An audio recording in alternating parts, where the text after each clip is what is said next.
Hello everyone, I am Renu Barman. Welcome to my channel. जैसा कि हम यूजीसी नेट की प्रिपरेशन के लिए अच्छे से जुड़े हुए हैं, तो डेली हम एक नया टॉपिक कवर अप करते हैं। उस टॉपिक से रिलेटेड अगर आपको कोई डाउट्स है, वो डाउट्स आपको उस टॉपिक से बिल्कुल क्लियर हम लोग यहाँ पे करने वाले हैं। Let's start. आज का जो टॉपिक हम लेके आए हैं that is minimum alternative tax means MAT. Income tax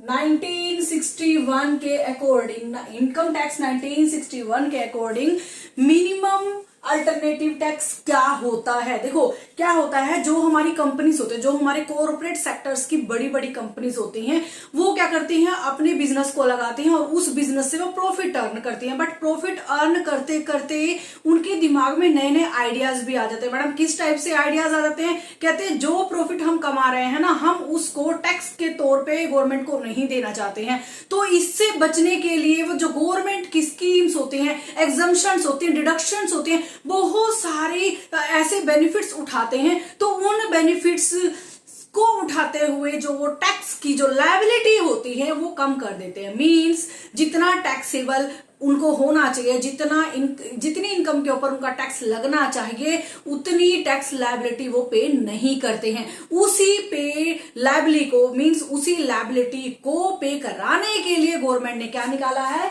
minimum alternative tax. Minimum alternative tax क्या है, चलिए करते हैं। मिनिमम अल्टरनेटिव टैक्स क्या है? Provision in a direct tax law. Provision दिया हुआ है प्रॉपर इनकम टैक्स 1961 के अकॉर्डिंग।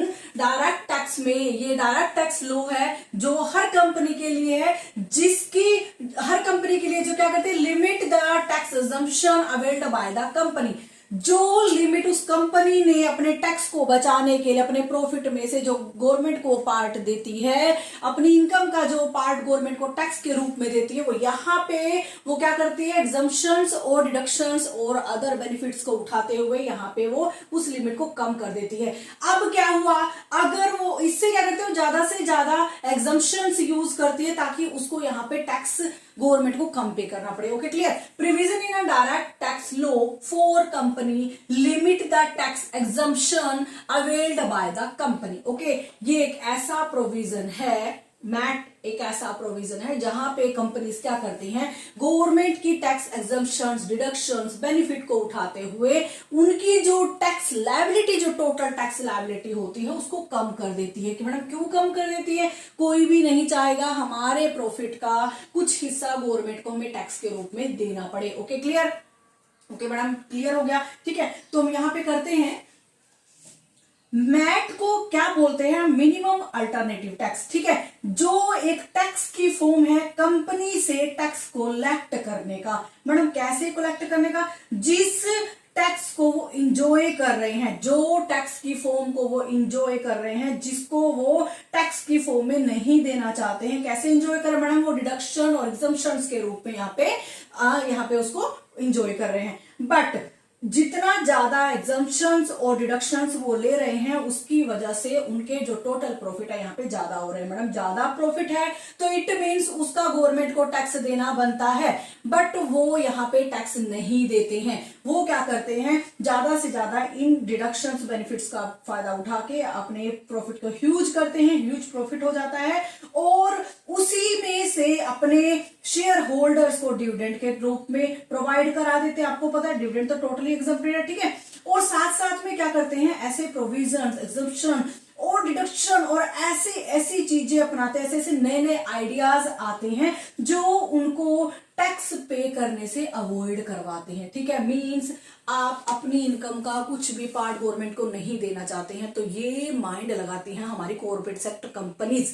कॉर्पोरेट सेक्टर कंपनीज का क्या होता है, गवर्नमेंट ने बोला है कि ज्यादा से ज्यादा आप कंपनीज खोलिए, ज्यादा से ज्यादा लोगों को रोजगार मिलेगा, देश की डेवलपमेंट होगी। बट ज्यादा से ज्यादा खुलने से ज्यादा से ज्यादा प्रॉफिट भी तो हो रहा है, और उस प्रॉफिट का कुछ तो पार्ट आप गवर्नमेंट को दीजिए ताकि गवर्नमेंट भी तो देश की डेवलपमेंट करे। बट यहाँ पे तो उनको ऐसा नहीं करना है। उनको क्या करना है, जो ह्यूज अमाउंट का जो प्रॉफिट उनको मिलता है, उस प्रॉफिट में से कुछ प्रॉफिट वो अपने शेयर होल्डर्स को शांत करने के लिए, मैडम डिविडेंड तो उनको देना पड़ेगा क्योंकि शेयर होल्डर्स वो पर्संस है जिन्होंने उनकी कंपनी में इन्वेस्टमेंट किया हुआ है।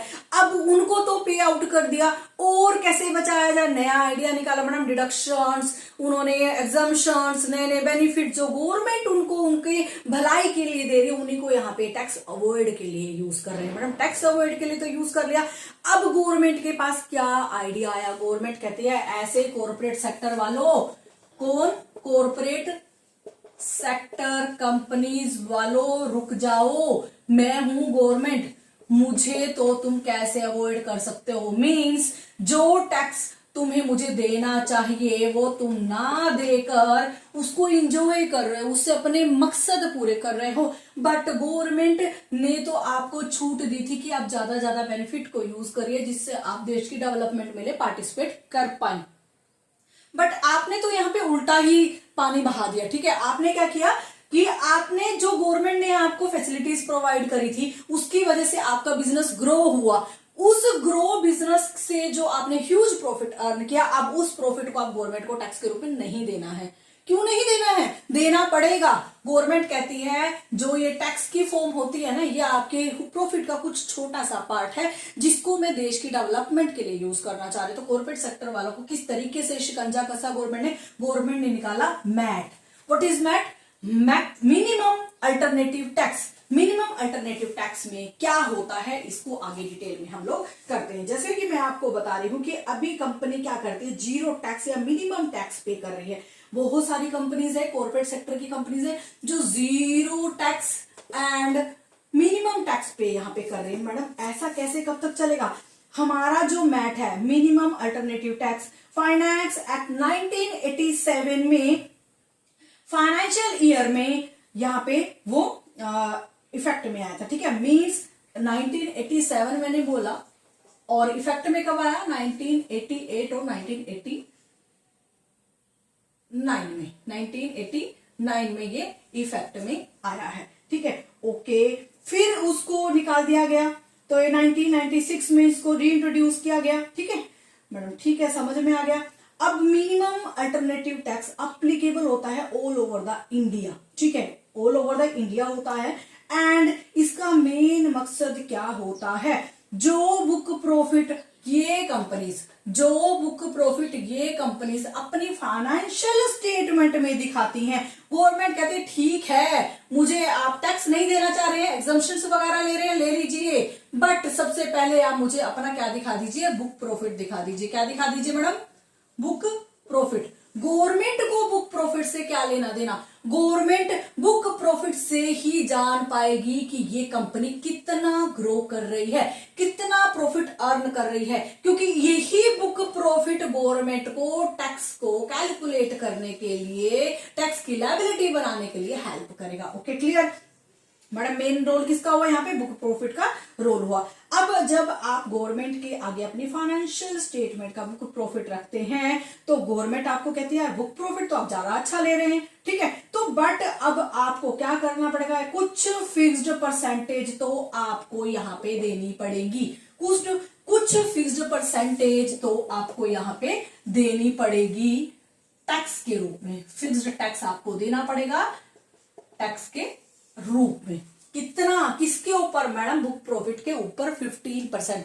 पहले ये 18.5 हुआ करता था बट अब ये 15% ऑफ बुक प्रॉफिट है। आपको अपने फाइनेंशियल ईयर के बुक प्रॉफिट के ऊपर गवर्नमेंट को टैक्स देना पड़ेगा। Okay, clear? चलिए करते हैं मैडम। ओके, और जो ये मैट होता है मिनिमम अल्टरनेटिव टैक्स आपका होता है, कहाँ कवर अप होता है मैडम? ये सेक्शन 115GB में, 115JB में कवर अप होता है। किसमें? सेक्शन 115JB में ये कवर अप होता है। और यहाँ पे गवर्नमेंट कहती है, दो ऑप्शन आपको देती है, या तो आप नॉर्मल टैक्स लायबिलिटी के हिसाब से यहाँ पे टैक्स पे करिए। नॉर्मल टैक्स लायबिलिटी जो स्लैब गवर्नमेंट ने कॉर्पोरेट सेक्टर के लिए यहाँ पे हर कंपनीज के लिए डिसाइड कर रखे हैं, या तो आप उसके अकॉर्डिंग टैक्स दीजिए। ओके, अगर आप इसके अकॉर्डिंग टैक्स बचाते हैं ना, कोई बात नहीं, क्योंकि आपने यहाँ पे डिडक्शंस ली। क्या ली आपने यहाँ पे? डिडक्शंस ली एंड यहाँ पे आपने एग्जम्पशंस को यूज किया एंड आपने यहाँ पे बहुत सारे बेनिफिट्स को यूज किया। इतनी सारी चीजों को यूज करके आप नॉर्मल टैक्स लायबिलिटी यहाँ जीरो लेवल पे लेके आए हैं, आप मिनिमम लेके आए हैं। कोई बात नहीं, हम आपका यहाँ पे कोई कसूर नहीं निकालते, बट अब आपको थोड़ा सा हमारे हिसाब से चलना पड़ेगा, क्योंकि हमारी नजर कहाँ है, आपकी बुक प्रॉफिट के ऊपर। बुक प्रॉफिट हमने देखा है अच्छा खासा कंपनी ग्रो कर रही है, अच्छा खासा कंपनी बुक प्रॉफिट कमा रही है, तो क्यों ना इससे टैक्स लिया जाए। गवर्नमेंट कहती है मिनिमम अल्टरनेटिव टैक्स के अकॉर्डिंग, कहता है मिनिमम अल्टरनेटिव टैक्स क्या होता है। अब तो जो आपकी फाइनेंशियल ईयर का, जो आपके फाइनेंशियल ईयर का बुक प्रॉफिट है, उसके ऊपर आप मुझे 15% दे दीजिए। ओके मैडम, ठीक है। और उसके अंदर जो बुक प्रॉफिट होगा वो एड सेस एंड रिचार्ज होगा, सरचार्ज होगा, ठीक है। जो बुक प्रॉफिट होगा 15%, उसके अंदर आप सेस भी 4% ऐड करेंगे एंड सरचार्ज भी उसके अंदर ऐड करके ही आप मुझे मिनिमम अल्टरनेटिव टैक्स प्रोवाइड कराएंगे। चलिए इसको डिटेल में आगे हम करते हैं। ओके चलिए अब इसके ऑब्जेक्टिव्स करते हैं। मिनिमम अल्टरनेटिव टैक्स के क्या ऑब्जेक्टिव्स हैं, गवर्नमेंट ने मिनिमम अल्टरनेटिव टैक्स को क्यों यहाँ पे बढ़ावा दिया, क्यों इसको यहाँ पे इंकरेज करा है, ठीक है। क्योंकि गवर्नमेंट क्या कर रही है, गवर्नमेंट देख रही है कॉर्पोरेट सेक्टर अच्छे से बढ़ा जा रहा है, बट वो गवर्नमेंट को टैक्स यहाँ पे कम दे रहा है। अगर वो गवर्नमेंट को टैक्स देगा या जीरो टैक्स लायबिलिटी अपनी दिखा देगा, तो गवर्नमेंट क्या करेगी, गवर्नमेंट ने एक मिनिमम टैक्स लायबिलिटी उनके ऊपर फिक्स करने के लिए ही मिनिमम अल्टरनेटिव टैक्स को यहाँ पे लॉन्च किया है, ठीक है। तो इसका ऑब्जेक्टिव क्या है, इसका है ensuring minimum tax liability, means अब हर कॉर्पोरेट सेक्टर की कंपनीज को कम से कम मिनिमम अमाउंट ऑफ टैक्स तो यहाँ पे देना पड़ेगा, ठीक है। और यहाँ पे जो उसकी टैक्स एग्जम्पशंस हैं, डिडक्शंस हैं, उनको छोड़ के, ठीक है। अब यहाँ पे वो नहीं, यहाँ पे जो गवर्नमेंट का जो टैक्स रिवेन्यू है उसके अंदर तो उसको पार्टिसिपेट करना ही पड़ेगा। गवर्नमेंट का जो टैक्स रिवेन्यू है उसको यहाँ पे पार्टिसिपेट करना ही पड़ेगा, क्योंकि उसको गवर्नमेंट की, यहाँ इंडिया में रहता है तो उसकी लायबिलिटी यहाँ पे बनती है, ठीक है। मींस इंश्योर करेगा कंपनी की tax liability minimum alternative tax, means इतना तो आपको अल्टरनेटिव टैक्स यहाँ पे देना ही पड़ेगा। Then promoting equity and fairness. Okay madam ये कैसे, अब गवर्नमेंट ने इतना सा बड़ा टैक्सेशन सिस्टम चलाया हुआ है, क्यों चलाया हुआ मैडम, इतना चलाया हुआ है कि कंपनी क्या कर रही है, कंपनियां को प्रॉफिट तो कमा रही है, बुक प्रॉफिट तो कमा रही है, बट क्या कर रही है, उसके ऊपर टैक्स को रिड्यूस करने को एंजॉय कर रही है। टैक्स को रिड्यूस कैसे कर रहे हैं मैडम, टैक्स को जितना आप एंजॉय कर रहे हैं, जितना रिड्यूस कर रहे हैं, उसकी वजह से गवर्नमेंट को यहाँ पे नुकसान हो रहा है। गवर्नमेंट अपना नुकसान किसी भी हालत में नहीं कराएगी। गवर्नमेंट ने यहाँ पे क्या किया है, आप कंपनी वाले हो, ठीक है, आपने बहुत सारी टैक्स प्लानिंग स्ट्रेटेजीज यहाँ पे लगाई हैं, आपने यहाँ पे बहुत कुछ, यहाँ पे डिडक्शंस एग्जम्पशंस आपको जो प्रोवाइड कराई गई हैं, आपने सब कुछ यहाँ पे आपको प्रोवाइड कराया गया, तो आप मिनिमम अल्टरनेटिव टैक्स क्यों नहीं दे रहे हैं, ठीक है। तो आपको यहाँ पे मिनिमम अल्टरनेटिव टैक्स देना पड़ेगा। प्रमोटिंग इक्विटी एंड फेयरनेस आपको यहाँ पे दीजिए, और यहाँ पे अपने इक्विटी एंड फेयरनेस को शो करिए। Okay clear. Encouraging the transparency and accountability. Madam जो मैट है मिनिमम अल्टरनेटिव टैक्स का मेन फोकस क्या है, फाइनेंशियल रिपोर्ट जो कंपनी की होती है, फाइनेंशियल रिपोर्ट जो कंपनी की होती हैं, उन फाइनेंशियल रिपोर्ट के ऊपर जो टैक्स लायबिलिटी बनती है, अगर कंपनी उनको छुपाने की कोशिश कर रहा है, मैनिपुलेट करने की कोशिश कर रहा है, अवॉइड कर रहा है टैक्स को, तो गवर्नमेंट तो उनके बुक प्रॉफिट के ऊपर हक जमाएगी ही जमाएगी, ठीक है clear. Encouraging transparency and accountability. उसके बाद है encouraging profitable company to contribute. अब यहाँ पे कोई भी कंपनी है, अगर यहाँ पे कोई भी कंपनी है जो गवर्नमेंट को टैक्स रिवेन्यू नहीं देना चाह रही है, मींस मिनिमम टैक्स नहीं देना चाह रही है, गवर्नमेंट कहती है आप टैक्स दीजिए, आगे बढ़ के दीजिए, मैंने आपको दो यहाँ पे ऑप्शन दिए हैं, या तो आप नॉर्मल टैक्स लायबिलिटी के अकॉर्डिंग दीजिए, या फिर आप मिनिमम अल्टरनेटिव टैक्स के अकॉर्डिंग दीजिए, दोनों में से जो हायर होगा आपको उसी के अकॉर्डिंग ही मुझे यहाँ पे टैक्स देना पड़ेगा। कैसा, एक तो नॉर्मल टैक्स लायबिलिटी और आपका MAT, whichever is higher,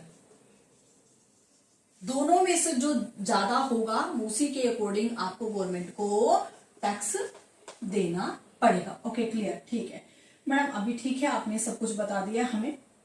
अभी हमें ये बता दीजिए ये बुक प्रॉफिट होता क्या है, ठीक है, बुक प्रॉफिट के बारे में बात करते हैं।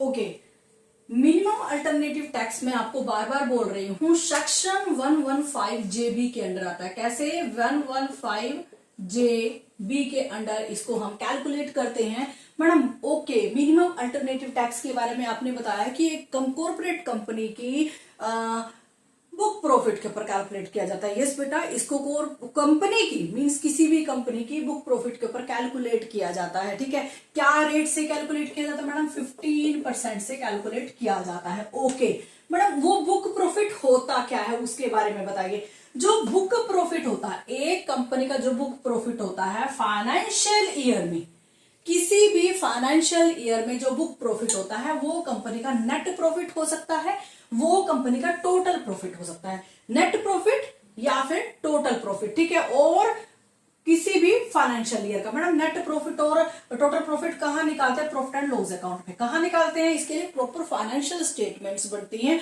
प्रॉफिट एंड लॉस अकाउंट या फिर आपकी profit and loss statements account जो होते हैं, वहां पे जो आपका नेट प्रॉफिट या टोटल प्रॉफिट निकलता है, इस बुक प्रॉफिट के ऊपर ही मैट को कैलकुलेट किया जाता है।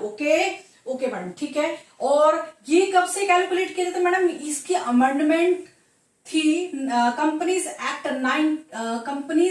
2013 के अकॉर्डिंग। कब से?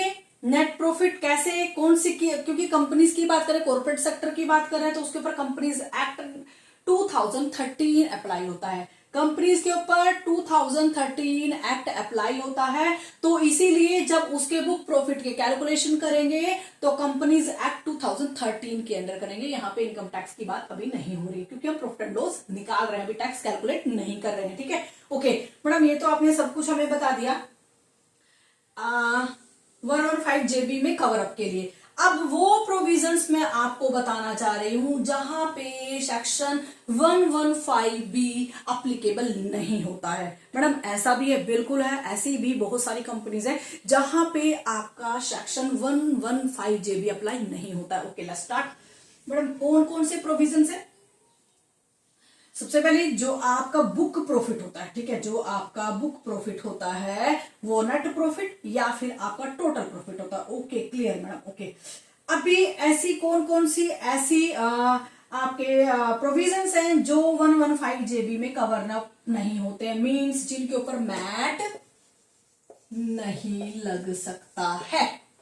सिंपल सी बात, जिसके ऊपर मैट लग सकता है एंड जिसके ऊपर मैट नहीं लग सकता है, मींस मिनिमम अल्टरनेटिव टैक्स जहां पे कैलकुलेट नहीं कर सकते हैं, हम उन प्रोविजंस की बात कर रहे हैं। यहां पे नंबर 1 पे ऐसा आता है मींस LIC।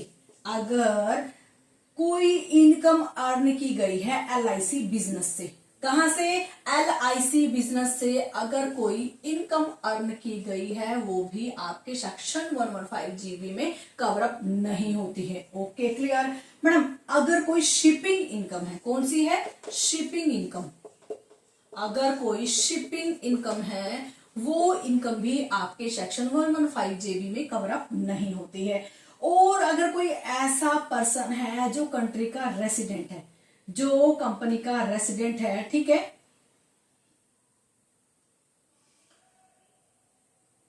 और उसका एक एग्रीमेंट है सेक्शन 90 के अकॉर्डिंग, सेक्शन एग्रीमेंट है, रेसिडेंट का एग्रीमेंट है सेक्शन 91,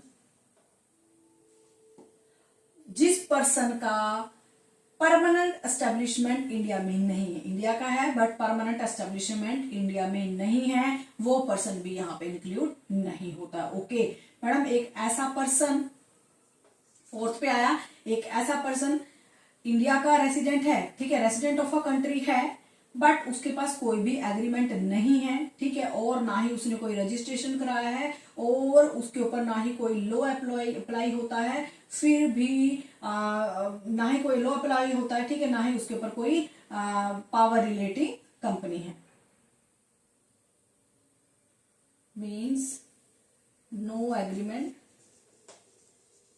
एक तो एग्रीमेंट की बात हुई, वो सेक्शन 90 ये स्पेसिफाइड है जिसके ऊपर आपका सेक्शन 115 जेबी नहीं अप्लाई होगा, ठीक है, ओके। और एक और पर्सन है, इंडिया का रेसिडेंट है, बट उसके पास कोई भी एग्रीमेंट नहीं है, कोई भी उस पर्सन का कोई रजिस्ट्रेशन नहीं है और ना ही आज तक उसने रजिस्ट्रेशन कराया है, ठीक है, और ना ही जो उसकी कंपनीज है किसी लॉ या किसी पावर के अंडर आती है। No agreement, no power in law, ठीक है, पावर के अंदर नहीं आती है उसकी company, means not applicable any law, not applicable any law own company, own company. Okay, ये 4 पर्सन्स हैं, 4 प्रोविजंस हैं जो सेक्शन 115 जेबी के अंदर अप्लाई नहीं होते, मीन्स इनके ऊपर मैट नहीं लगता है। पहला है आपका एलआईसी की अगर कोई इनकम अर्न की गई है, दूसरा कोई शिपिंग इनकम ली गई है, अगर एग्रीमेंट हुआ है किसी पर्सन का और वो इंडिया का रेसिडेंट है बट वो एग्रीमेंट सेक्शन 91 के अंदर है, तब भी वो इस सेक्शन में नहीं आएगा, इस प्रोविजन में नहीं आएगा। और ऐसी कोई कंपनी जिसके ऊपर ना ही कोई एग्रीमेंट है, ना ही कोई लॉ है और ना ही उसको कभी रजिस्ट्रेशन हुआ है, तो वो पर्सन भी सेक्शन 115 जेबी के अंडर नहीं आता है। Okay, clear. ओके, चलिए थोड़ा सा आगे और करते हैं इसको।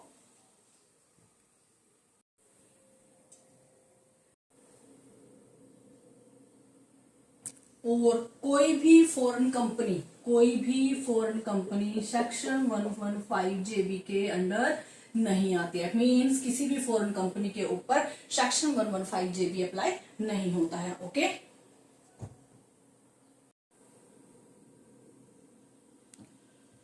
जब भी आप minimum alternative tax means MAT की कैलकुलेशन करते हैं तो उस कैलकुलेशन को करने के लिए बुक प्रॉफिट निकालना, ठीक है, बुक प्रॉफिट के ऊपर ही आपका यहाँ पे मैट कैलकुलेट होगा। बट मैट को कैलकुलेट करने के लिए आपको कुछ ऐसी टर्म्स हैं जो इसमें बैक आपको एड अप करनी पड़ेगी। कौन कौन सी टर्म्स है जो इसमें एड अप करनी पड़ेगी, जिसके बिहाफ पे आप किसी कंपनी का बुक प्रॉफिट कैलकुलेट कर पाएंगे, ठीक है। सबसे पहली बात तो आपका यहाँ पे अगर कोई इनकम टैक्स पे किया हुआ है, क्या हुआ है, इनकम टैक्स पेड, अगर कोई इनकम टैक्स पे हुआ है वो भी इसमें एड अप होगा,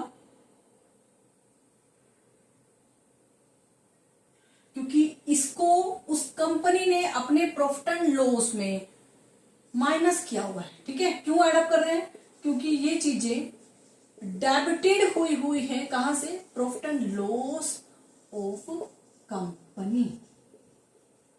जो भी चीजें उस कंपनी ने अपने प्रॉफिट एंड लॉस में से डेबिट किया हुआ है उन चीजों को हम यहाँ पे एड अप करने वाले हैं। ओके, पहले उसने इनकम टैक्स पे किया था, फिर उसके बाद अगर कोई उसने अमाउंट है, कोई भी अमाउंट है वो रिजर्व्स में ट्रांसफर करी है, रिजर्व्स में ट्रांसफर करी है, ठीक है। और अगर उसने कोई प्रोविजन बनाया है, प्रोविजन बनाया है किसका,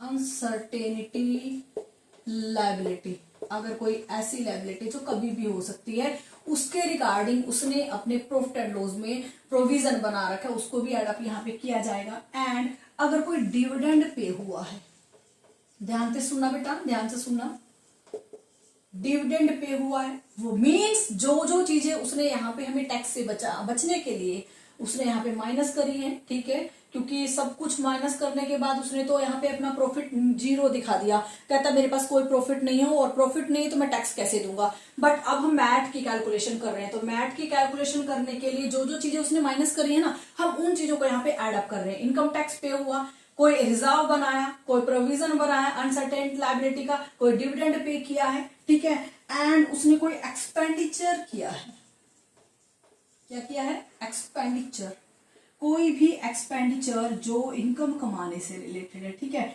उसको भी यहाँ पे एड अप करेंगे। एंड अगर उसने यहाँ पे कोई इनकम अराइज हुई है, income of an individual, income of an individual, किसकी, of an individual derived from, अगर वो किसी और बिजनेस से यहाँ पे जुड़ा हुआ है, ठीक है, derived from AOP means association of person and body of individual, ठीक है, अगर यहां से कोई इनकम उसको डिराइव हुई है, आपको पता है इनकम टैक्स एक्ट में एओपी एंड बीओआई से रिलेटेड अगर कोई इनकम डिराइव होती है, यहाँ पे इनकम अर्न की जाती है, तो वो टोटली एग्जम्प्ट होती है। ठीक है, यहाँ पे एग्जम्प्ट होती है। बट हमारा मेन मकसद क्या है, इस मैट की बुक प्रॉफिट को यहाँ पे कैलकुलेट करना है।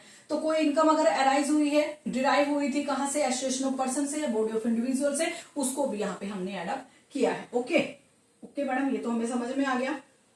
ये सारी चीजें यहाँ पे एडअप करनी पड़ेगी। अब मैं आपको बताती हूँ कौन सी चीज यहाँ पे डिडक्ट करनी पड़ेगी। देखो यहाँ पे डेबिट हुई थी प्रॉफिट एंड लॉस में, अब ऐसी कौन सी चीजें हैं जो यहाँ पे डिडक्ट होंगी, मींस जो डेबिट हो चुकी हैं वो ऐड करी हैं, जो क्रेडिट हो चुकी हैं वो यहाँ पे माइनस करेंगे। चलो करते हैं। चलिए अभी जैसे हमने एडअप की है, जो चीजें उसने डेबिट करी थी अपने यहाँ पे प्रॉफिट एंड लॉस में, उन चीजों को हमने ऐड कर दिया। अब जो चीजें उसने वहां पे क्रेडिट करी थी, मींस उसने एडअप किया था, उनको हम यहाँ पे डिडक्ट करने वाले। मैडम कौन कौन सी चीजें हैं, जैसा कि आपको बताया वो चीजें ले रहे हैं जो प्रॉफिट एंड लॉस के क्रेडिट साइड में है। जो आइटम्स, जो टर्म्स हमारे प्रॉफिट एंड लॉस के क्रेडिट साइड में है, उन चीजों को, उन टर्म्स को हम यहाँ पे माइनस करने वाले। क्या क्या माइनस होगा देख लीजिए। पहले अगर कोई अमाउंट ड्रॉन हुई है एनी रिजर्व और आपके प्रोविजन के लिए, कोई अमाउंट विड्रॉन हुई है, निकाली गई है, कहां से, फ्रॉम एनी रिजर्व और प्रोविजन। ठीक है, ओके, मीन्स अब उसका काम पूरा हो गया। वो प्रोविजन जो अमाउंट इकट्ठी करी गई थी, वो जो रिजर्व इकट्ठे करे गए थे, वो उस चीज के लिए यहाँ पे यूज होने के लिए यहाँ पे किया गया, उसको यहाँ पे हमने माइनस कर दिया है। फिर दूसरी टर्म आपकी आती है ऐसी कोई इनकम जो एग्जम्प्ट है। ठीक है, ऐसी कोई इनकम जो उनके हिसाब से वो एग्जम्प्ट है ना, उनकी तो वो इनकम बन गई, बट वो गवर्नमेंट के हिसाब से यहाँ पे एग्जम्प्ट है। अभी बताते हैं, क्योंकि गवर्नमेंट को क्या करना है, गवर्नमेंट तो सारा इसका कट्ठा चिट्ठा निकालेगी, क्योंकि गवर्नमेंट को तो यहाँ पे मैट कैलकुलेट करना है। ठीक है, और ऐसा कोई depreciation, amount of depreciation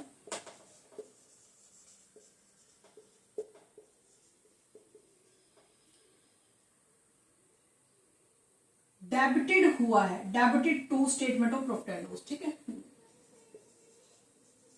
means को खर्च कर दिया गया। ठीक है, डेबिटेड हुआ है प्रॉफिट एंड लॉस में, कोई भी ऐसा डेप्रिशिएशन जो डेबिटेड हुआ है प्रॉफिट एंड लॉस में, ठीक है, उसको भी। और कोई ऐसी अमाउंट निकाली गई है, कौन सी अमाउंट मैडम, ऐसी कोई अमाउंट जो डेप्रिशिएशन के लिए निकाली गई है। ठीक है, ऐसी कोई अमाउंट जो रीवैल्यूएशन ऑफ रिजर्व है, अमाउंट withdrawn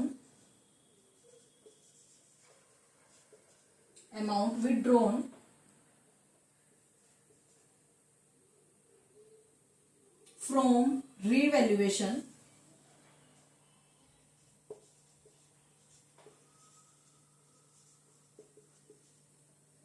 ठीक है, कोई भी ऐसी अमाउंट जो रिजर्व की रीवैल्यूएशन के लिए निकाली गई है। ठीक है, और वो जो अमाउंट है डेप्रिशिएशन की रीवैल्यूएशन वैल्यू से ज्यादा नहीं होनी चाहिए। ठीक है, ओके मैडम, ये भी समझ में आ गया। अगर कोई इनकम ड्राइव हुई है BOI या फिर AOP से, ठीक है, आपको पता है यहाँ पे कोई टैक्स नहीं लगेगा, उसके अकॉर्डिंग यहाँ पे टैक्स कोई नहीं लगेगा। इन चीजों को हम यहाँ पे उसके बुक प्रॉफिट में से माइनस करने वाले हैं। ठीक है, ओके, चलिए इसको कैलकुलेशन करते हैं, कैसे इसकी कैलकुलेशन होती है।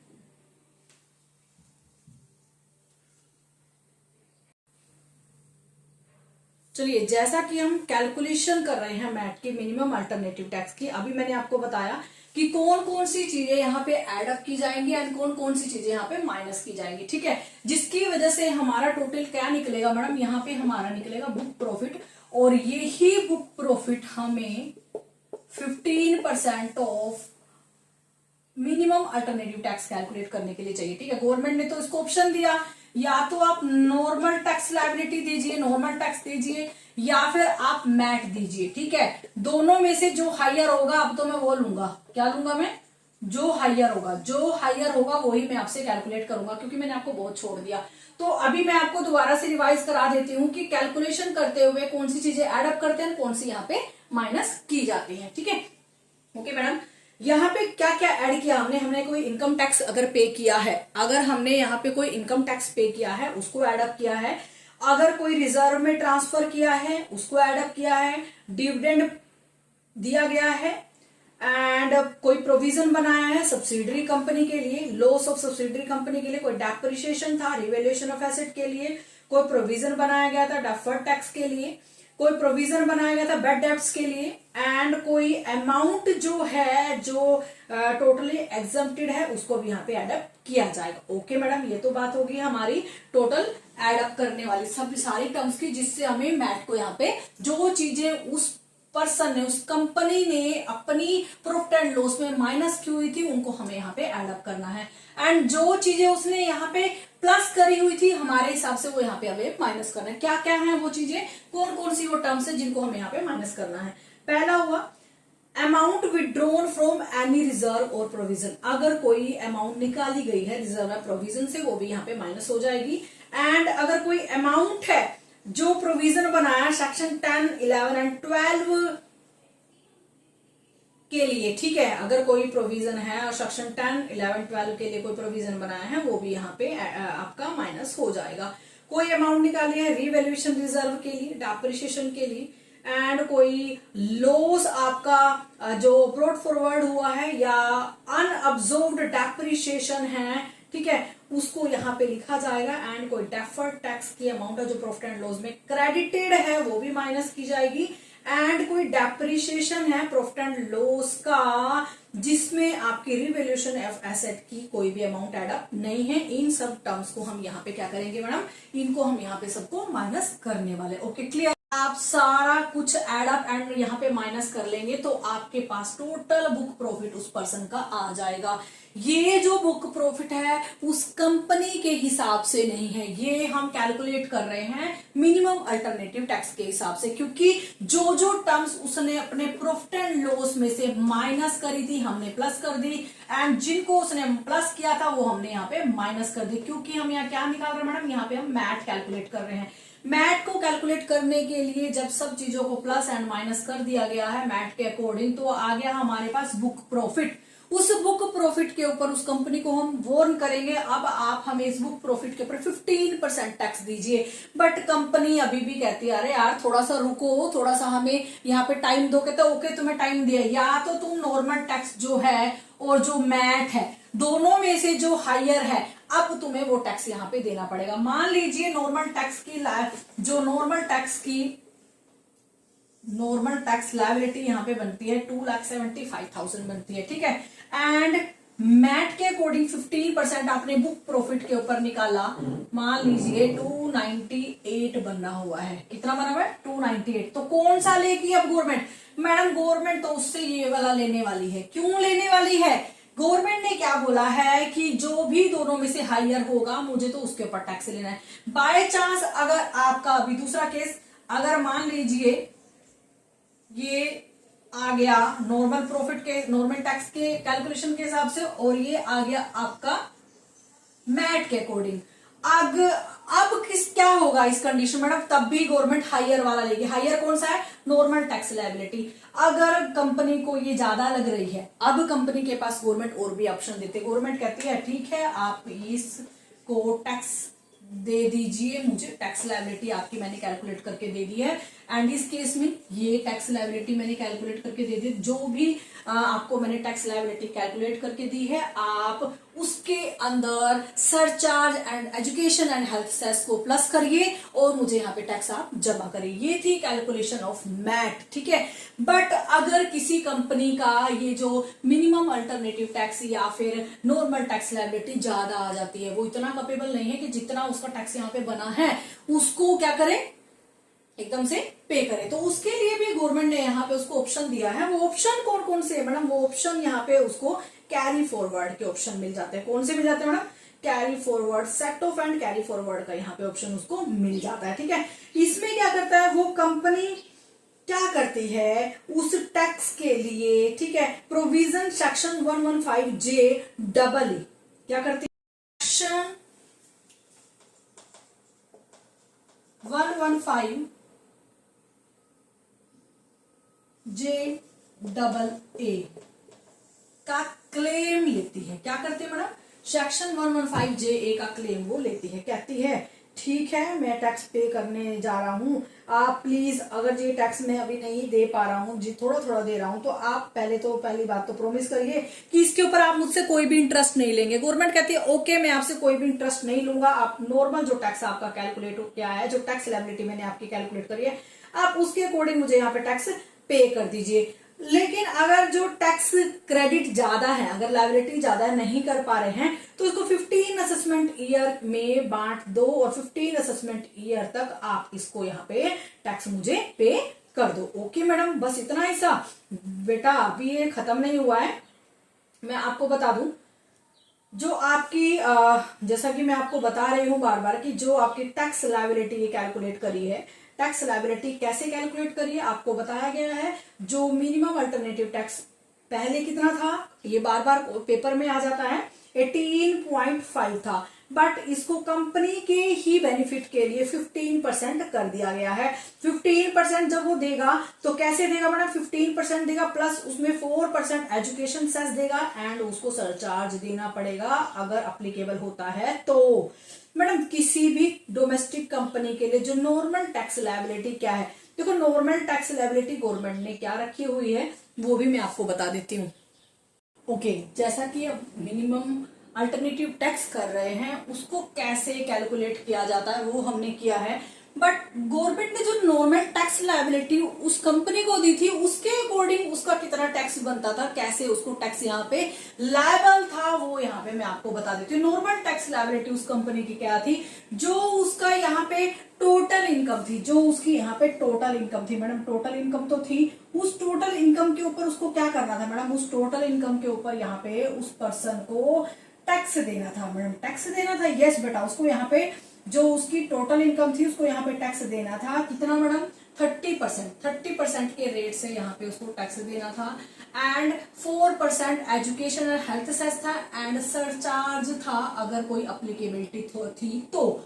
नॉर्मल टैक्स में उस कंपनी को 30% से टैक्स रेट से टैक्स देना था, 4% हेल्थ एंड एजुकेशन सेस था एंड सरचार्ज था। और कोई भी domestic company means other than, ये हुई other than domestic company, other than domestic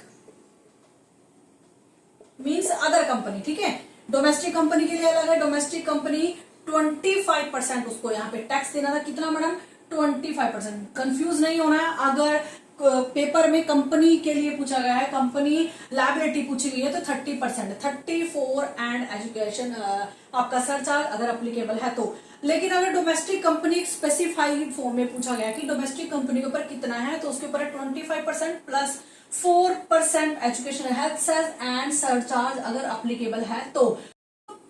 domestic company की नेटवर्थ 250 करोड़ से ज्यादा नहीं होनी चाहिए, ठीक है। 250 करोड़ अगर वो यहाँ पे नेटवर्थ उसका आता है, यहाँ पे टोटल प्रॉफिट उसका आता है, अर्निंग आती है, रिवेन्यू आता है, तो जो रिवेन्यू आता है वो 1 करोड़ से ज्यादा है, 1 करोड़ से ज्यादा है एंड 10 करोड़ से कम है। मीन्स अगर उसका जो टोटल इनकम या फिर बुक प्रॉफिट है, अगर डोमेस्टिक कंपनी का टोटल प्रॉफिट या फिर बुक प्रॉफिट है 1 करोड़ से तो ज्यादा है एंड 10 करोड़ से कम है, तो इट मीन्स वहां पे उसको यहाँ पे सरचार्ज अप्लीकेबल हो जाता है, कितना मैडम, 7%, कितना 7% यहाँ पे हो जाता है। अब सरचार्ज की यहाँ पे 5% यहाँ पे अप्लीकेबिलिटी हो गई है। और अगर वो मिनिमम अल्टरनेटिव टैक्स में देता है तो 15% और बुक प्रॉफिट, 15% और बुक प्रॉफिट, ठीक है, ये हो गया उसका book profit and education cess and surcharge यहाँ पे उसको देना पड़ता है। ओके बेटा, ठीक है, समझ में आ गया मैडम, ये तो समझ में आ गया हमें। और जो यहाँ पे एजुकेशन सेस है वो 4% है, मैंने आपको बता दिया डोमेस्टिक कंपनी का अलग है and other than domestic company का अलग है, ठीक है। Okay, means other than company का यहाँ पे जो सरचार्ज है अगर अप्लीकेबल है तो 5% है, अगर डोमेस्टिक कंपनी का है तो वो 7% है। अदर देन डोमेस्टिक कंपनी का सरचार्ज 5% है एंड डोमेस्टिक कंपनी का सरचार्ज 5% है। ओके, बट एप्लीकेबिलिटी क्या है कि जो उसका टोटल रेवेन्यू है 1 करोड़ से ज्यादा हो एंड लेस देन 10 करोड़ हो, तब उसका यहाँ सरचार्ज 7%। चलिए बात करते हैं जो ये मैट है, मैट कहाँ पे एप्लीकेबल होता है एंड कहाँ पे एप्लीकेबल नहीं होता है। कोई भी कंपनी चाहे वो डोमेस्टिक हो अदर देन डोमेस्टिक हो, हर कंपनी के ऊपर आपका मैट अप्लाई होता है। मींस मिनिमम अल्टरनेटिव टैक्स के अकॉर्डिंग उनको अपने बुक प्रॉफिट के ऊपर मिनिमम अल्टरनेटिव टैक्स तो देना ही पड़ेगा। एंड नॉन एप्लीकेबिलिटी कहाँ madam, special economic zone. Special economic zone के जो हैं उन कंपनीज के ऊपर गवर्नमेंट ने मैट को अप्लाई नहीं किया हुआ है, क्योंकि गवर्नमेंट कहती है ये पहले ही स्पेशल इकोनॉमिक जोन में इन्होंने अपनी यूनिट को लगाया हुआ है, वहां से प्रॉफिट अर्न कर रही है। ठीक है, आप ज्यादा ज्यादा कंपनी लगाइए कि वहां के लोगों को रोजगार मिलेगा, वो एरिया वो स्पेशल इकोनॉमिक जोन डेवलप होगा, तो इस स्पेशल इकोनॉमिक जोन के ऊपर मैट को अप्लाई नहीं किया जाता है। Thank you so much. It's all about a minimum alternative tax. कैसी लगी आपको ये वीडियो प्लीज मुझे बताइएगा। एंड अगर आपको किसी टॉपिक से रिलेटेड कोई डाउट है आप मुझे कमेंट में बता सकते हैं, उससे रिलेटेड एक स्पेशल वीडियो मैं आपको लिए जरूर बनाऊंगी। एंड प्लीज मुझे आप लोगों के सपोर्ट की बहुत जरूरत है। प्लीज मेरे चैनल को लाइक एंड सब्सक्राइब जरूर करिएगा। Thank you so much. मिलते हैं नेक्स्ट वीडियो में।